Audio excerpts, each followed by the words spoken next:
En Cuba, el Centro para el Control Estatal de Medicamentos autoriza el uso de emergencia de la vacuna Soberana Plus en mayores de 19 años. Estados Unidos ha batido otro récord mundial de COVID-19, esta vez con más de 1 millón de contagios. En Cuba destacan los resultados positivos en las fases finales del desarrollo de varias vacunas. Tras la llegada de las vacunas de Pfizer y BioNTech, las autoridades libanesas activaron rápidamente su plan de vacunación a trabajadores de la salud. Vuelve a hacerse fuerte en el centro y este de Europa, que registran récords diarios de contagios. Las autoridades sanitarias cubanas anuncian que la isla debería llegar al 1 millón de dosis de la vacuna Soberana 01 y Soberana 02 para abril. Actualmente, el país planea producir 100 millones de fármacos para cubrir las necesidades tanto de su población como de otros países.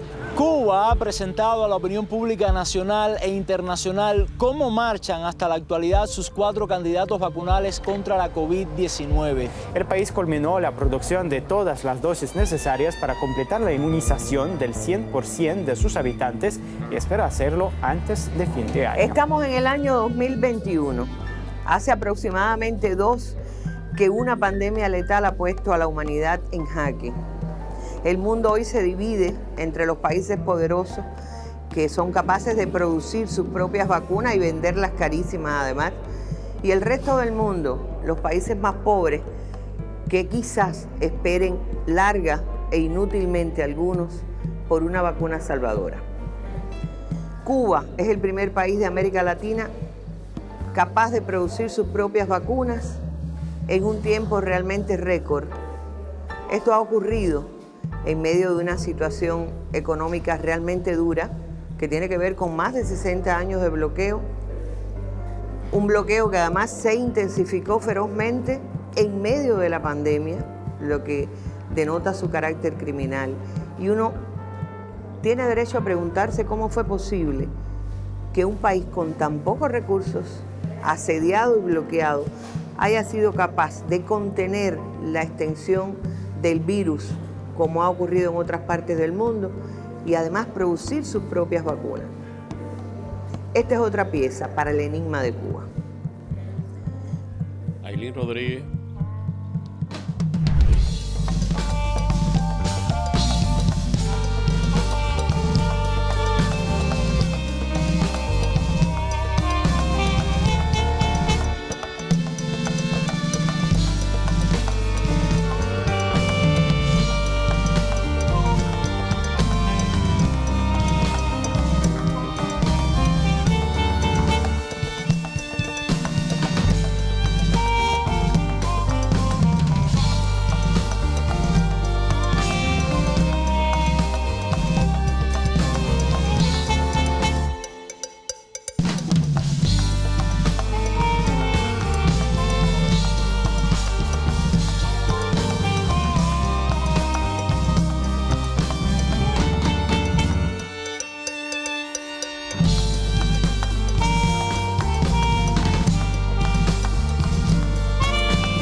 Después de los años duros que representó la década de los 90 para Cuba, el liderazgo revolucionario relanzó la vida nacional en un proceso que se denominó Batalla de Ideas y que se propuso revitalizar programas para el beneficio del pueblo como los instructores de arte y los trabajadores sociales.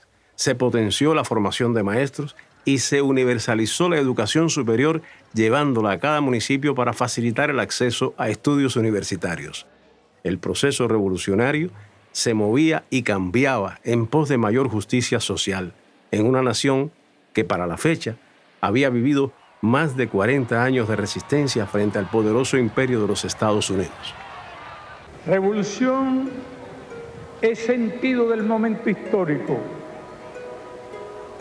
es cambiar todo lo que debe ser cambiado, es igualdad y libertad plenas, es ser tratado y tratar a los demás como seres humanos. Es emanciparnos por nosotros mismos y con nuestros propios esfuerzos. Es desafiar poderosas fuerzas dominantes dentro y fuera del ámbito social y nacional. es defender valores en los que se cree, al precio de cualquier sacrificio. Es modestia, desinterés, altruismo, solidaridad y heroísmo. Es luchar con audacia, inteligencia y realismo. Es no mentir jamás ni violar principios éticos.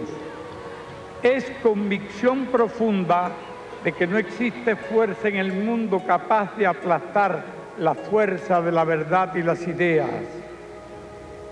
Revolución es unidad, es independencia, es luchar por nuestro sueño de justicia para Cuba y para el mundo, que es la base de nuestro patriotismo, nuestro socialismo y nuestro internacionalismo.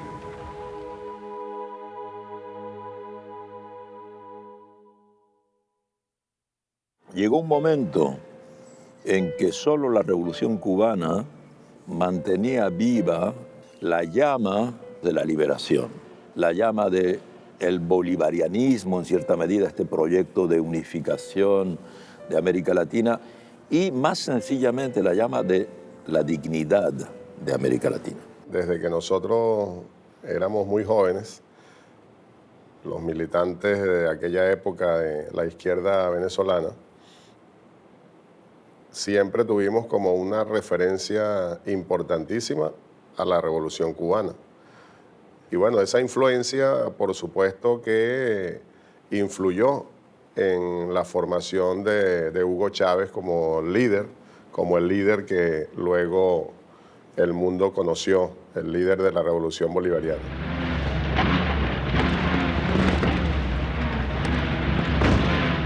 En 1994, cuando después que en Venezuela se ha producido una rebelión militar dirigida por un teniente coronel que se llama Hugo Chávez, que trata de derrocar a un presidente socialdemócrata que era también presidente de la Internacional Socialista, y que evidentemente la lectura internacional que se hizo por parte de la izquierda era que era un militar más de estos militares que querían derrocar una de las únicas democracias que existían, que era Venezuela, y por consiguiente, menos mal que esta rebelión no había tenido lugar, esta tentativa de golpe de Estado, así es como se leía, no había tenido éxito y este militar estaba en la cárcel.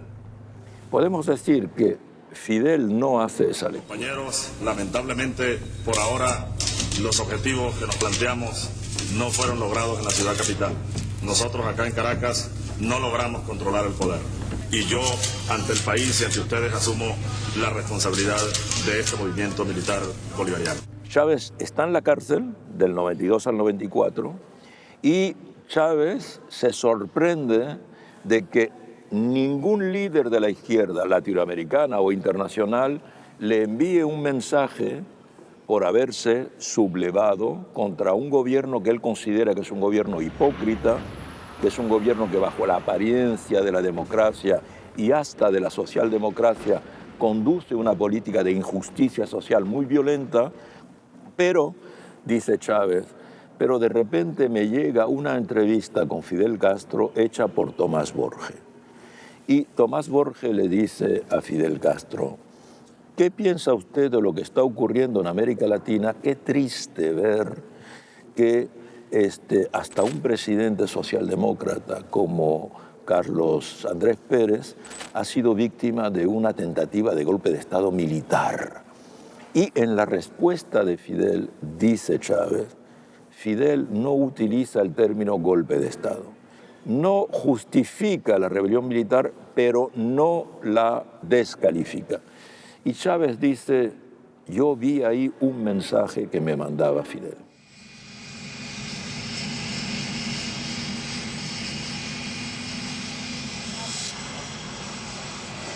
¿Cómo está usted? Sabe el honor que usted me hace, el sueño que me hace vivir en el día de hoy. Es buena noche, de verdad. Un gran honor conocerlo después de tantos años. Y siempre feliz en esta tierra libre de América. Pero aquí andan unos periodistas que le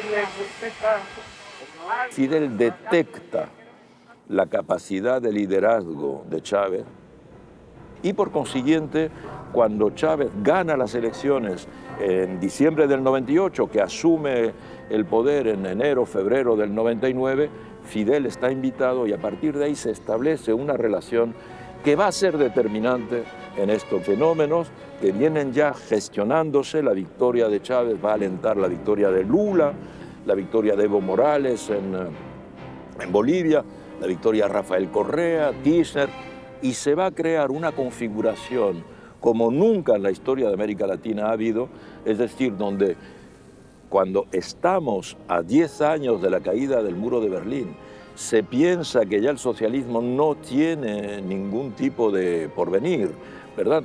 En realidad se está creando un contexto que va a ser el contexto en el que en todo el mundo, el lugar donde más gobiernos están haciendo políticas de transformación social de gran envergadura, es América Latina. Unidad, decía Bolívar, unidad, esa debe ser nuestra divisa. Solo unidos podremos derrotar al imperialismo y levantar a nuestros pueblos hacia una vida mejor. Solo unidos podremos hacerlo. Termino con el alma, con la frase de Martí: llegó la hora de la segunda independencia de los pueblos de la América. Ha llegado la hora. La primera década del siglo XXI fueron años dorados para la izquierda latinoamericana. En La Habana, Fidel Castro y Hugo Chávez firmaban la creación de la Alternativa Bolivariana para los Pueblos de Nuestra América, ALBA. Parecía que cuajaba la soñada integración desde el Río Bravo hasta la Patagonia. Mecanismos económicos y solidarios como Petrocaribe, misiones sociales como la que devolvió la vista a millones de pobres en la región o la que alfabetizó a poblaciones enteras, proyectos que Cuba respaldó con sus miles de maestros y médicos. Por esos nobles, constructivos y pacíficos esfuerzos, el gobierno imperialista acusa a Venezuela y a Cuba, a Chávez y a Castro de desestabilizar y subvertir a los países de la región. Ante semejantes imputaciones a Venezuela y a Cuba, si el presidente Chávez estuviera de acuerdo, un día como hoy sería la ocasión propicia para responder condenando. No importa, la historia nos absolverá. Recibimos la información más dura y trágica que podamos transmitir a nuestro pueblo. A las 4:25 de la tarde de hoy, 5 de marzo, ha fallecido el comandante presidente Hugo Chávez Frías.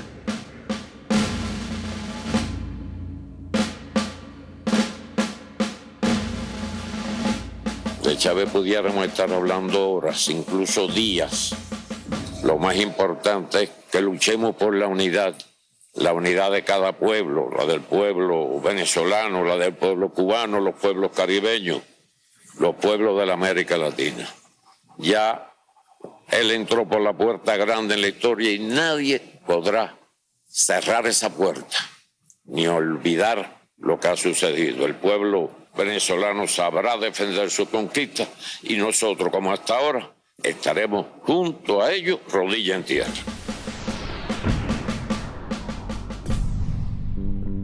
En 2006, una enfermedad alejó de la vida pública al comandante en jefe Fidel Castro, unos meses antes de cumplir 80 años.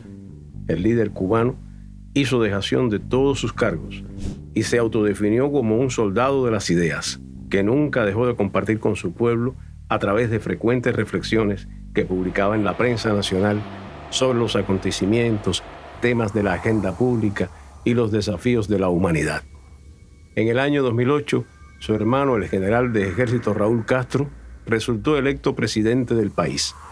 La reforma migratoria, la negociación de la deuda con el Club de París, una mayor apertura a la inversión extranjera, la aprobación de nuevas formas de gestión de la economía con cooperativas y trabajadores no estatales fueron novedades que atemperaron la vida nacional. El 17 de diciembre de 2014, el presidente cubano Raúl Castro y el mandatario estadounidense Barack Obama simultáneamente anunciaron el restablecimiento de relaciones diplomáticas entre ambos países, luego de más de 60 años de ruptura. Resultado de un diálogo al más alto nivel que incluyó una conversación telefónica que sostuve ayer con el presidente Barack Obama, se ha podido avanzar en la solución de algunos temas de interés para ambas naciones. Un enfoque desactualizado que ha fallado en nuestros intereses y en su lugar vamos a comenzar a normalizar las relaciones entre Debemos aprender el arte de convivir de forma civilizada con nuestras diferencias. A la par de ese proceso de restablecimiento de relaciones, se negoció un acuerdo humanitario que permitió el regreso a la isla de 3 de los 5 prisioneros cubanos que aún permanecían en cárceles norteamericanas acusados falsamente de ser espías. Gerardo Hernández es uno de aquellos hombres sobre cuya espalda pesaban injustamente 2 cadenas perpetuas y algunos años más de encarcelamiento. Como varios de sus compañeros, llegó a permanecer 16 años en prisión por el único delito de combatir el terrorismo que desde Estados Unidos se ha ejecutado impunemente contra Cuba a lo largo de décadas. Bueno, nosotros cuando el día antes nos enteramos de que íbamos a llegar a Cuba, porque nos lo dicen precisamente el 16, y enseguida sacamos nuestras cuentas en el momento, todo ocurrió muy rápido, pero incluso le hacemos un comentario a las personas que están ahí del Departamento de Estado. Le dijimos, bueno, yo me imagino que ustedes estén conscientes que estamos todos viviendo un momento histórico. Lo decíamos por la posibilidad que sabíamos que habría ese paso valiente, ese gesto valiente que fue de liberar al mismo tiempo unas personas allá y otras personas aquí. Sabíamos que eso podría abrir puertas, ¿no? Pero nosotros no conocíamos absolutamente nada de cuánto se había avanzado ya incluso en ese momento y que estaba tomada la decisión de restablecer las relaciones, etcétera. De todo eso nos enteramos ya una vez que estábamos aquí sentados precisamente frente a Raúl, cuando Raúl lee aquel documento en el que anuncia al pueblo lo que estaba ocurriendo. Los 5 fueron detenidos en 1998. Su misión real había sido obtener información sobre los planes de las organizaciones con base en la Florida, comprobada actividad terrorista contra Cuba. Sin embargo, los 5 fueron sometidos a un juicio manipulado en la propia ciudad de Miami, completamente hostil y dominada por la mafia de origen cubano, donde era imposible realizar un proceso justo e imparcial. Los sectores anticubanos de la Florida desataron una engañosa e intensa campaña propagandística para presionar a la opinión pública y al jurado, lo cual fue reiteradamente denunciado por los abogados defensores. Después de un proceso ilegítimo, la jueza, que no aceptó ninguna de las atenuantes de la defensa, pero sí aplicó todas las agravantes de la fiscalía, dictó sentencias desmesuradas e injustas. Se aplicaron las máximas condenas en cada caso, aun cuando los cargos principales no pudieron ser probados. Los 5 fueron enviados a prisiones de máxima seguridad en diferentes estados. Fue la noticia constante, mañana, tarde y noche, en los medios de comunicación de Miami. Y fue un secreto para el resto de los medios de Estados Unidos. Hubo que batallar muy duro para quebrar, romper esa muralla de silencio alrededor del caso. Y se logró en alguna medida, gracias a los grupos de solidaridad que realmente se esforzaron de una manera admirable. Nosotros llegó un momento en que nos sentíamos muy bien acompañados y eso te hacía menos difícil la tarea de programarte y decir yo voy a salir un día. Cosa que ya llegó el momento en que no era tan difícil cuando tenías un pueblo atrás, cuando el caso se hizo público y contábamos con gente desde el Líbano hasta cualquier lugar, apoyando a los 5, manifestándose por los 5, que te enviaban la fotografía de aquellas marchas, aquellas manifestaciones frente a los consulados y embajadas de Estados Unidos.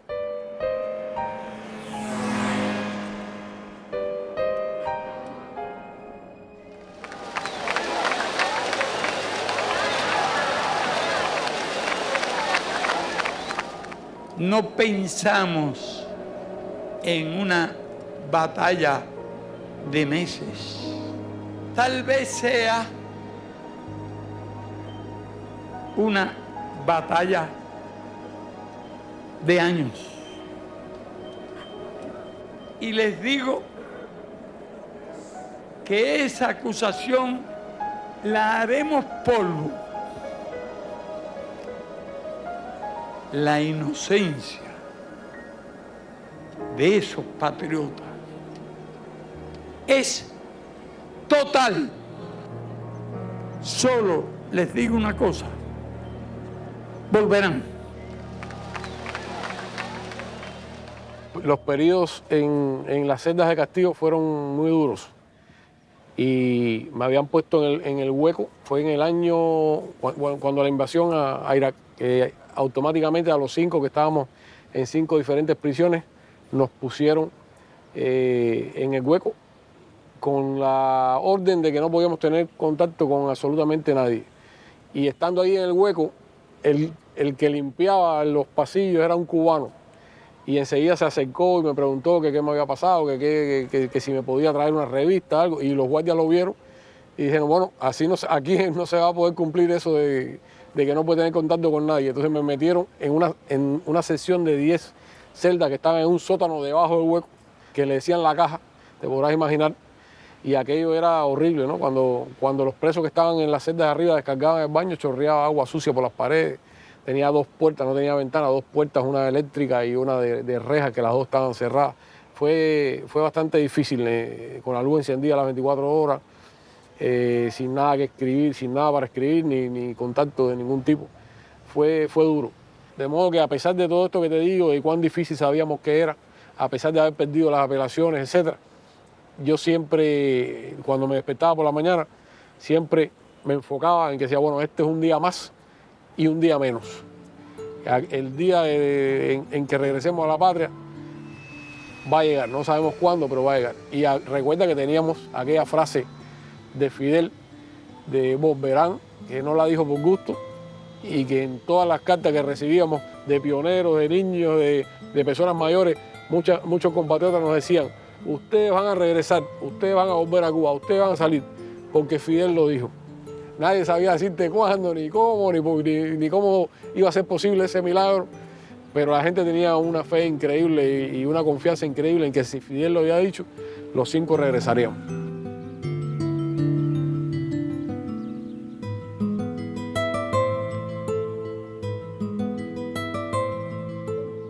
Estamos todavía emocionados, no sabe la palabra, pero la que sobra es gracias. Que siempre no puede faltar, muchas gracias.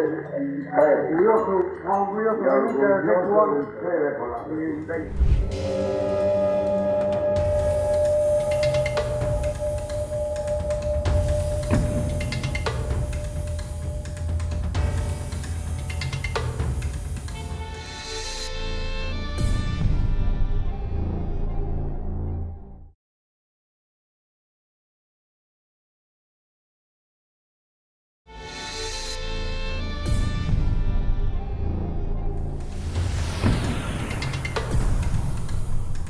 Como parte del proceso de restablecimiento de relaciones diplomáticas entre Cuba y Estados Unidos, se abrieron embajadas en ambos países en 2015.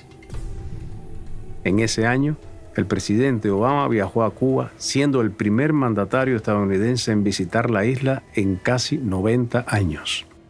En su discurso en el Gran Teatro de La Habana, Obama reconoció que la política de aislamiento de Estados Unidos hacia Cuba no ha funcionado. Many people on both sides of this debate have asked, why now? Why now? there is one simple answer. What the United States was doing was not working. The embargo was only hurting the Cuban people instead of helping them. And that's why I believe our grandchildren will look back on this period of isolation as an aberration.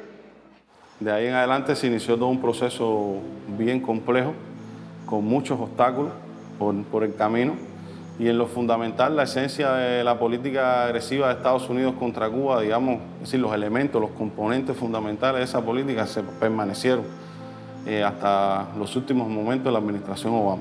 Es decir, el bloqueo quedó ahí, la base estadounidense en Guantánamo, que ha sido también un reclamo por parte de Cuba durante mucho tiempo y lo seguirá haciendo, también permaneció, ¿no? Nosotros decimos que tenemos un puñal en el cuello, que es el bloqueo, y tenemos otro puñal en nuestras espaldas, que es la base naval en Guantánamo. Son dos reclamos históricos con relación a Estados Unidos. Y los programas también de subversión, ellos llaman los grupos pro derechos humanos, etcétera, etcétera. Eso se mantuvo también durante el periodo Obama, incluso con mucha más intención, con mucha más fuerza, tratar de subvertir el proceso cubano más bien desde adentro, o al menos poner los ingredientes dentro de la situación interna cubana que estimularan a la transición hacia el capitalismo, que es lo que está buscando Estados Unidos, una transición al capitalismo que obligatoriamente lleva a una subordinación de Cuba a Estados Unidos. Durante los 4 años de gobierno de Donald Trump se produjo un retroceso en las relaciones de Estados Unidos con Cuba, al revertir muchos de los avances que ambas naciones habían alcanzado. La política de hostilidad de esa administración contra Cuba registró medidas y acciones sin precedentes. Se incluyó la prohibición de viajes de cruceros y la suspensión de los viajes educacionales pueblo a pueblo.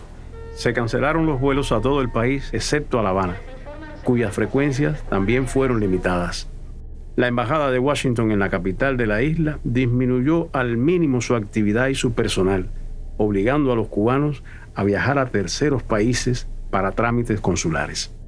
Las remesas se limitaron a $1,000 por trimestre y se prohibió su envío desde terceros países a través de Western Union. Todo ello impuso mayores dificultades a los ingresos de muchos cubanos. Estados Unidos adoptó medidas contra buques y navieras. Solo en 2019 fueron penalizadas 53 embarcaciones y 27 compañías vinculadas al transporte de combustibles. La designación de Cuba como Estado patrocinador del terrorismo representó el punto culminante en el empeño de impedir cualquier mejora de las relaciones bilaterales bajo el mandato de Donald Trump. No te olvides de su lema de campaña y de gobierno: Make America Great Again. ¿Qué quiere decir eso? Que reconoce que ya no es tan grande como fue. Que el poderío norteamericano sigue siendo grande, pero no es tan grande como fue antes. Y que él quiere regresar a eso. Es exactamente el mensaje esencial del fascismo y del hitlerismo. Las potencias derrotadas que aspiraron a volverse a convertir en grandes potencias. Por cierto, ese lema que tiene Trump es casi idéntico al que tenía Reagan. Es típico de la derecha norteamericana frustrada que ve cómo avanza el mundo en otra dirección y creen que son capaces, que pueden ser capaces de revertir el curso de la historia. Expertos contabilizaron más de 240 medidas de la administración republicana comandada por Trump contra Cuba. En su mayoría, constituyeron acciones de recrudecimiento del bloqueo con el objetivo de asfixiar económicamente al país, subvertir el orden interno, crear una situación de ingobernabilidad y derrocar la revolución. Aunque a Trump le sucedió el presidente demócrata Joe Biden, este no ha promovido ninguna modificación al legado que su predecesor le dejó respecto a Cuba, aun cuando durante su campaña presidencial prometió un rumbo distinto a las relaciones con la nación socialista.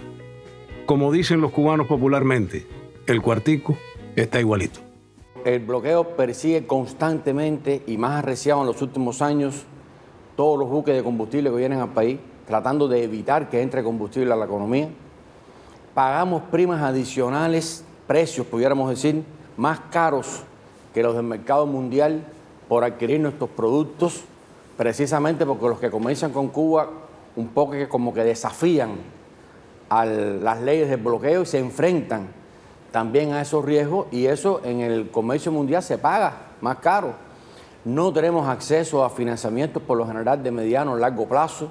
O sea, no funciona de manera natural la economía cubana enfrentada a las restricciones del bloqueo. Y además se penaliza, ya no estamos hablando solamente del comercio bilateral con Estados Unidos, se penaliza o se persigue permanente y sistemáticamente a todos aquellos que en otros países están haciendo relaciones comerciales con nosotros. O sea, es extraterritorial. Es la vía económica, es la vía comercial, es la vía financiera, es ahogar la economía. Y el propósito es explícito.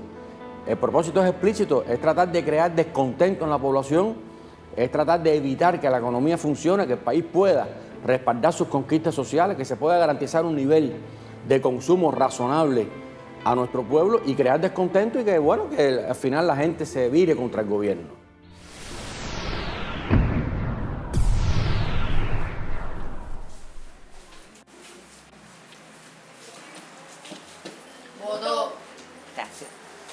El referendo constitucional, después de un intenso debate a lo largo y ancho del país, Cuba vota sí a su nueva Carta Magna. La nueva reforma constitucional respalda la continuidad de la revolución y del socialismo. Han pasado más de 150 años de lucha, primero frente al imperio colonial español, por la libertad y la independencia, por la soberanía, luego y todavía hoy, frente al imperio vecino de los Estados Unidos. Como tantas veces demostrar a la historia nacional, es en la unidad donde radica el enigma de Cuba.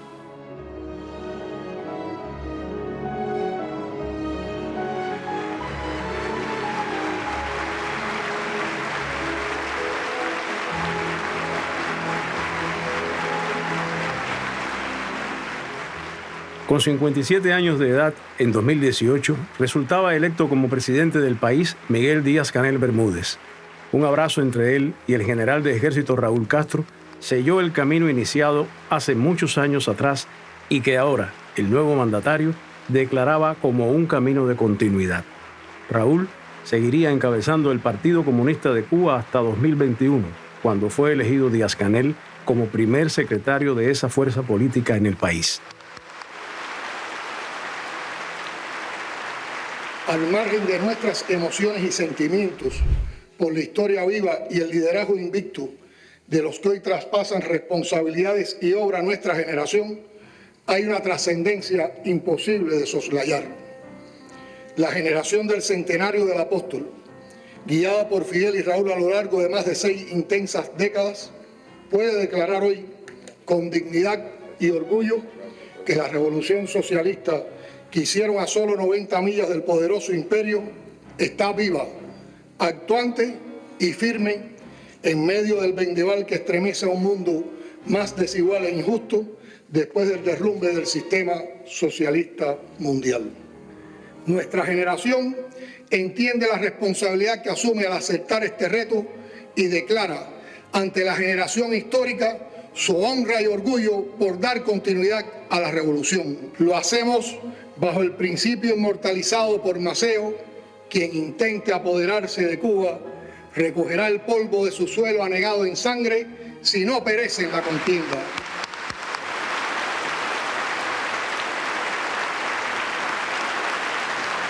Queremos decir a la generación histórica, a nuestros compañeros de militancia partidista y a nuestro amado pueblo, gracias por darnos la oportunidad de servir a esta dignísima causa por la cual estaremos siempre dispuestos a dar la vida. Más fácil nos será dejar de respirar que dejar de ser fiel a su confianza. Somos Cuba, Cuba viva, patria o muerte, venceremos.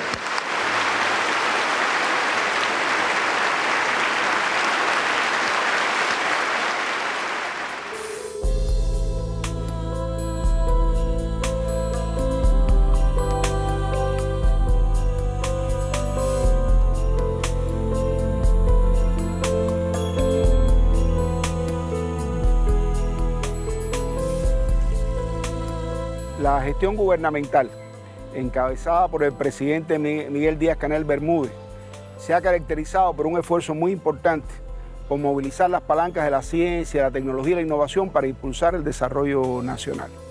Recordemos que cuando él asume la presidencia del país en 2018, él declara 3 pilares de la gestión gubernamental.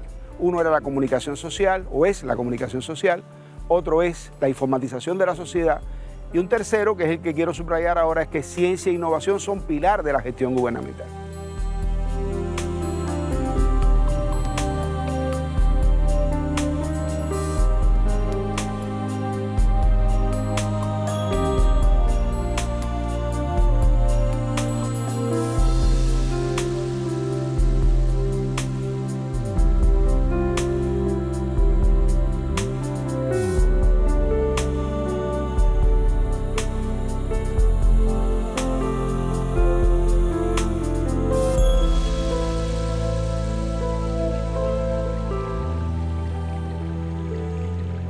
Eso tiene muchos antecedentes en Cuba. La historia de la revolución pasa exactamente por ahí. Pasa sobre todo por la presencia del comandante Fidel Castro, pero también de Che Guevara visitando esta misma universidad, visitando la Escuela de Ciencias, la Facultad de Ciencias de la Universidad de La Habana en el año 63 para pedirle colaboración con el Ministerio de Industrias, por ejemplo. Pero pensemos en Fidel. Yo recuerdo aquella anécdota que cuenta Tomás Borges, el comandante nicaragüense Tomás Borges, en uno de sus libros. Él hablaba de un sacerdote de bata verde en un lavatorio de batas blancas. Estaba refiriéndose al periodo en que Fidel personalmente se inmiscuyó directamente y protagonizó el despegue de la biotecnología cubana.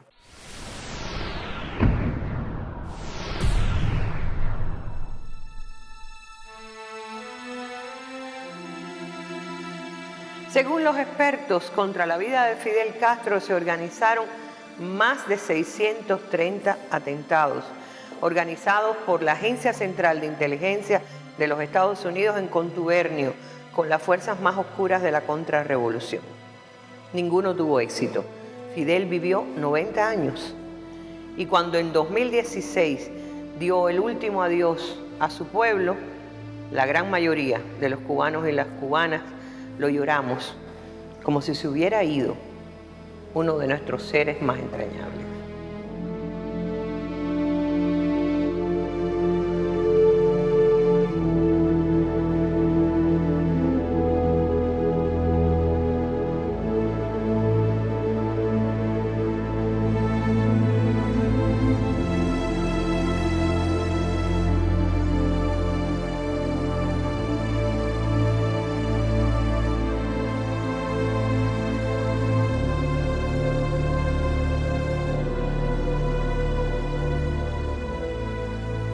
Los cubanos conmocionados dieron el último adiós a su líder en todo el país.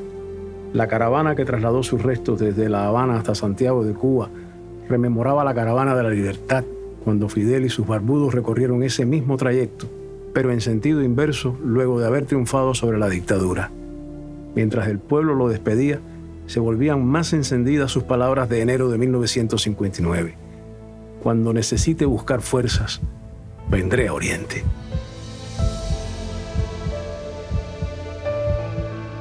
Fidel es un árbol que crece, un hombre que hasta el último instante, hasta el último aliento cumplió con esa idea de él de que hay que siempre luchar. Todo lo que Fidel hizo, lo hizo por Cuba y por los cubanos, por el pueblo cubano. Y creo que, como dijo José Martí y repetía tantas veces el querido comandante Chávez, amor con amor se paga. Las causas de Fidel eran las causas de la independencia de Cuba y de la emancipación de su pueblo.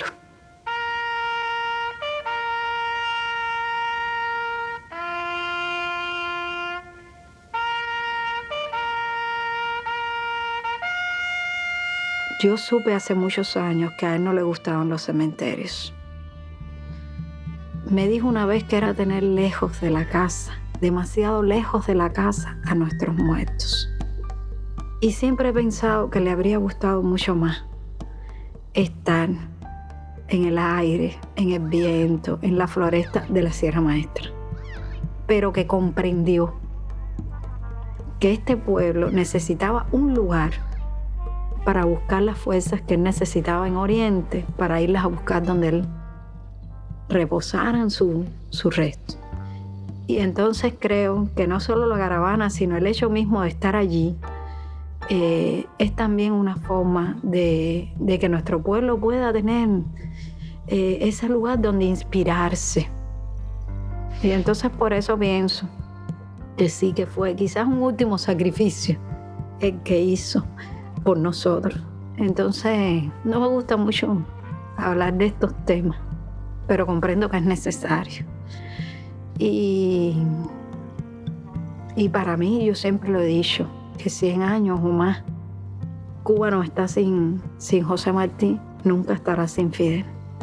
Él estará para siempre con nosotros. Creo que es la fuente más viva y más profunda, junto con José Martí, las dos fuentes en las que debe beber la nación cubana para seguir siendo nación cubana.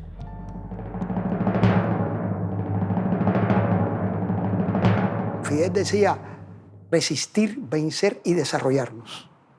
Es decir, él marcó siempre el concepto de que el desarrollo es parte de la resistencia. Es decir, no vamos a resistir ahora para desarrollarnos después. Es decir, el desarrollo es parte de la resistencia del país.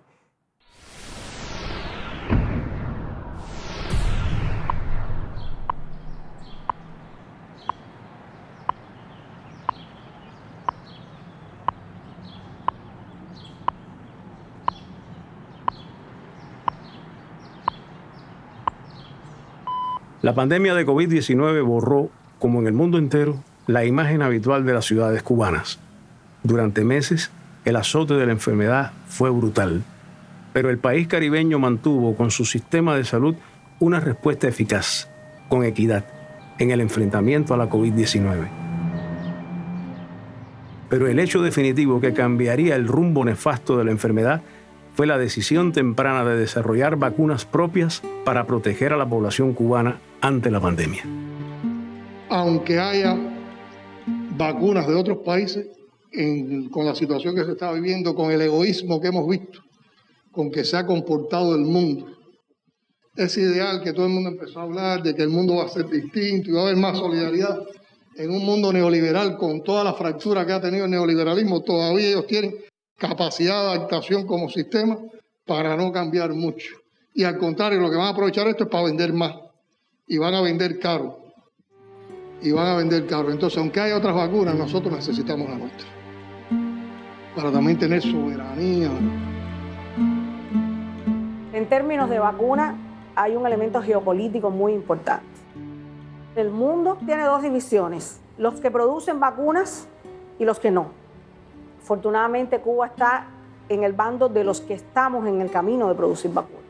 Y luego hay una segunda división entre los que pueden comprarlas, aunque no las producen, y los que esperan por comprar. Y ahí viene el gran problema. O sea, la demanda es muy superior a la oferta. O sea, la necesidad de vacunas contra la COVID que tiene el mundo es muy superior a la capacidad productiva que tienen incluso las grandes transnacionales que hoy se dedican a la producción de vacunas. Por tanto, siempre digo que es un lujo que Cuba pueda tener sus propias vacunas. Como resultado, 5 candidatos vacunales, 3 de ellos convertidos en vacunas a solo meses de iniciada la pandemia.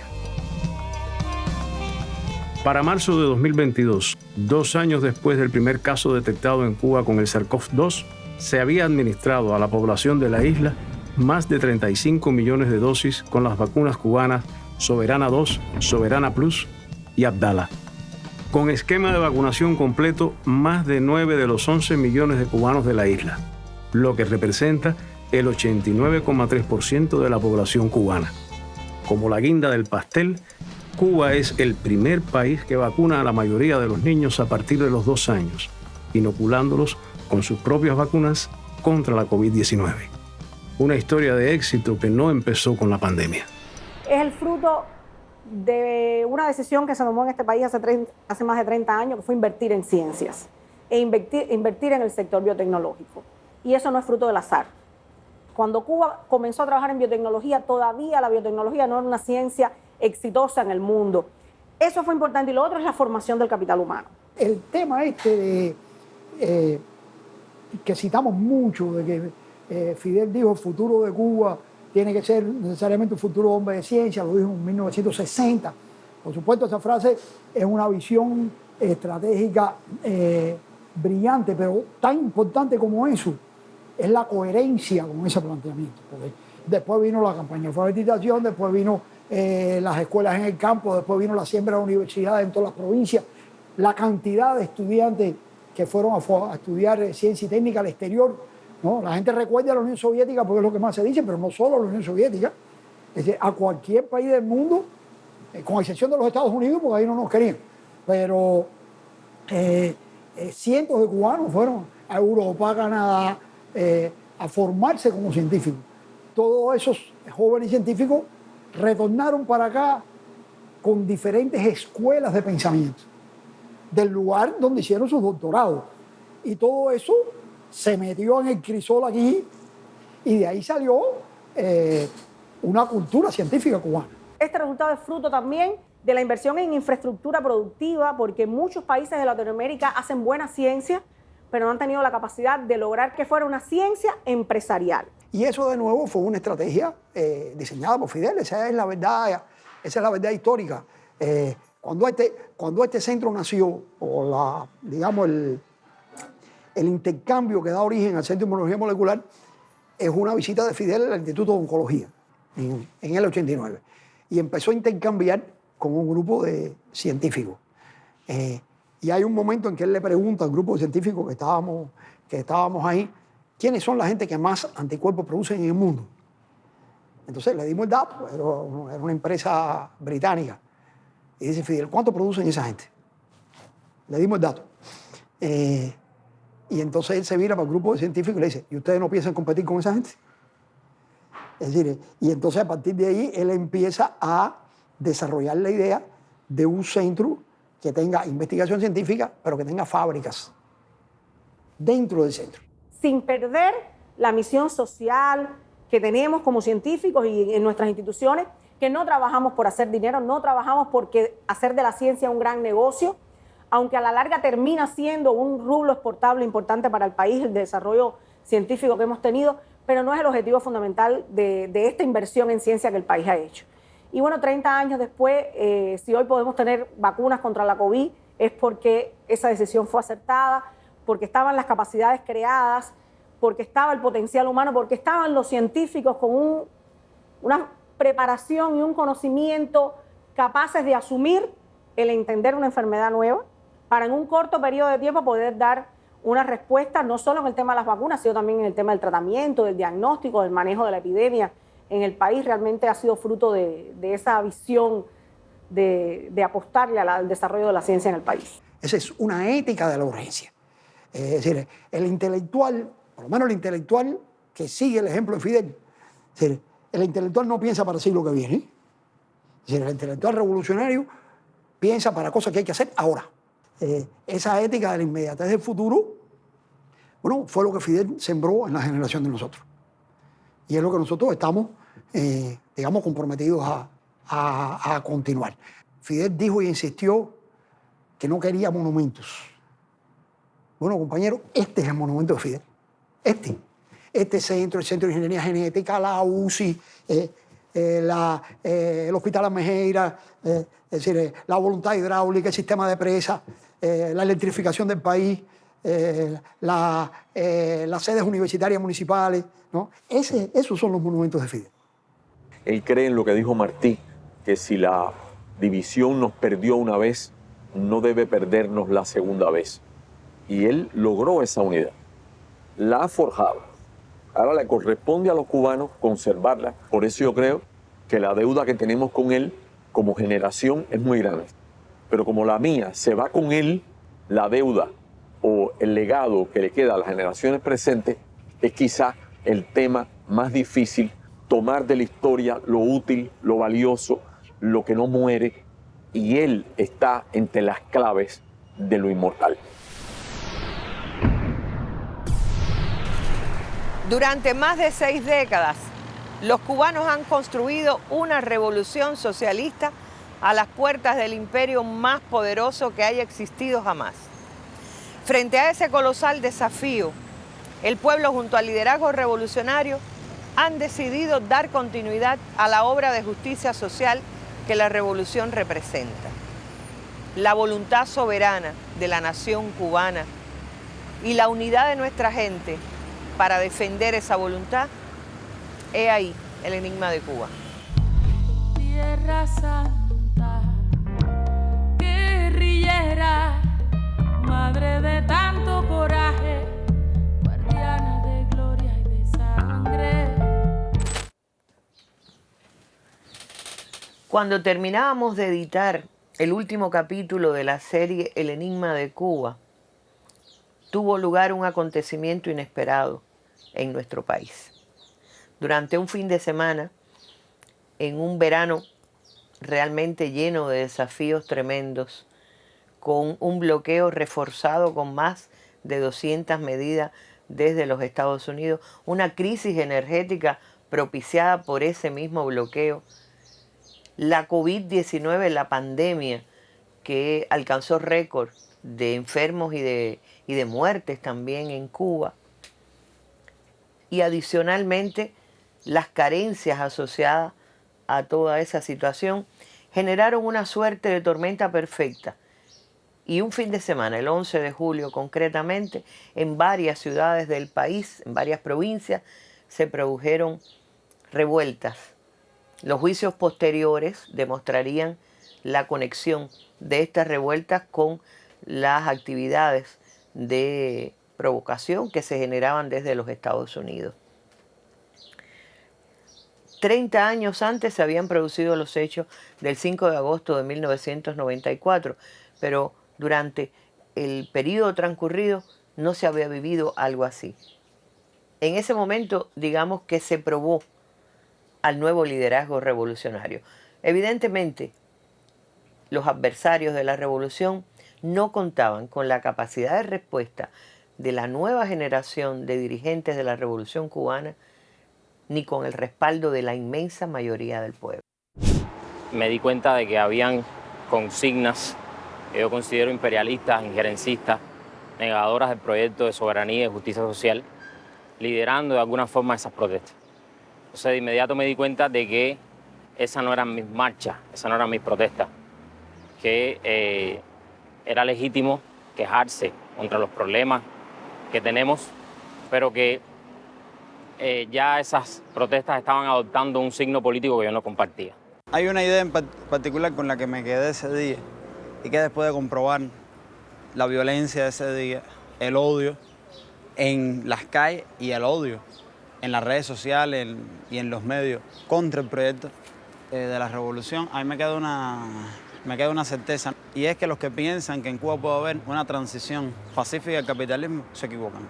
En Cuba o hay una destrucción abrupta de todo el orden o hay una profundización de la revolución socialista. En Cuba estamos viviendo una coyuntura con más de 100 años. Rosa Luxemburgo en Alemania cuando decía, la disyuntiva es o revolución o barbarie. En Cuba, el sentimiento antiimperialista está muy ligado a las luchas por la soberanía y la independencia nacional. De manera que aquí las teorías del golpe suave y la guerra de cuarta generación no podían tener el éxito que han tenido en otros contextos. Aquí chocaron contra esas tradiciones, chocaron contra el enigma de Cuba. ¿Cómo nos hemos podido sostener el proceso revolucionario a pesar de todas las carencias, ¿no? Por 60 años?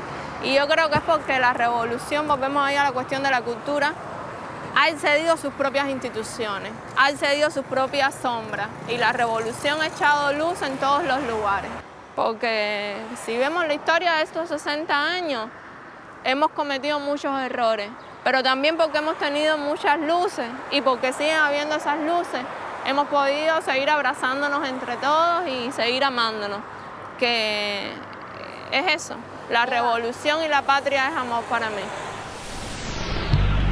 Tierra Santa, guerrillera, madre de tanto coraje.